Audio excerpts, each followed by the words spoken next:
Mike King here. Well, it's been quite a year, hasn't it? It's been quite a year. Just about a week or so ago, we sort of hit the anniversary point of the major shutdown from the pandemic.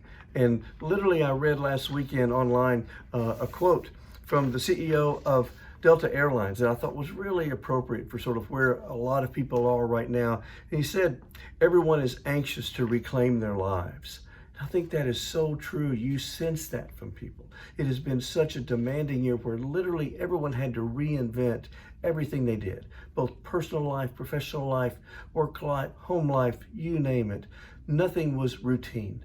Nothing was routine. And we had to rework everything, reinvent everything, come up with new patterns, new thoughts, new things to go through before we could just take an act that normally we wouldn't even think about. It would just be automatic to us. And this has created fatigue for everyone. And now folks are really ready to reclaim their lives. And you sense that.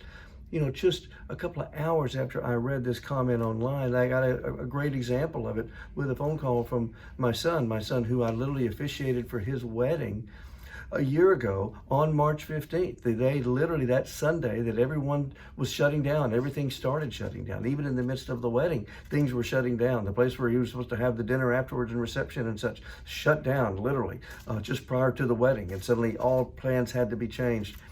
That sort of began the year for them. Of course, that meant quarantining immediately following the wedding, no honeymoon, none of that sort of thing. And frankly, they're both already thinking about when they're going to have children because they're both in their late 30s and they're approaching that magic 40 number. And they don't want to wait too long on that as far as the health of everyone involved. And so literally we had a long, deep discussion about them reclaiming their lives and do they need to speed some things up because they've lost a year there to all of this. And it's sort of what everyone is going through. And what I see just among the folks that we serve, among our caregivers, is the fact that there is incredible fatigue there. Incredible fatigue from having to reinvent literally everything that you do. So my hope is that we take time, that everyone take time to sort of get that time out, take a step back, to be able to think through the reclaiming of their lives as we start to ease back in. And we realize that it isn't easing back in. We're not done yet. We're not finished yet with this pandemic. We still have work to do. We still have vaccinations to happen.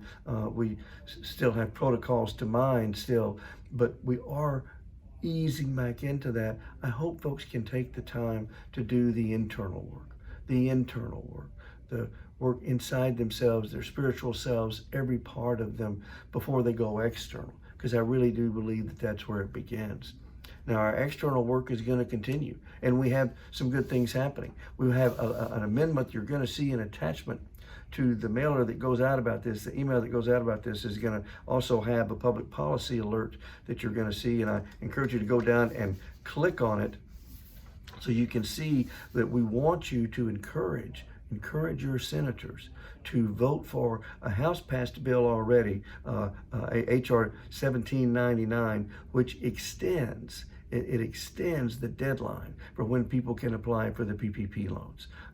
Extends it to May 31st instead of it being March 31st. Extends it to May 31st. This would be huge for the nonprofits around the country. And as you know, we have advocated for this new legislation to enable nonprofit organizations with more than 500 employees to be permitted to do what restaurants and hotels had already been permitted to do, and that is apply for these PPP loans to keep our people whole, to keep our services whole, to continue serving Americans in the way that we have been and the way they need even more than ever right now. So please take time out after viewing this to go to that email, click on that link so that it has a quick, easy way for you to send your thoughts to your representative, to your senator, and encourage them to also approve this. It passed by a big vote on the House, 415-3.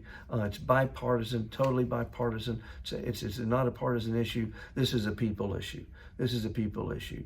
The large nonprofit organizations have been in the trenches all year long fighting against this virus.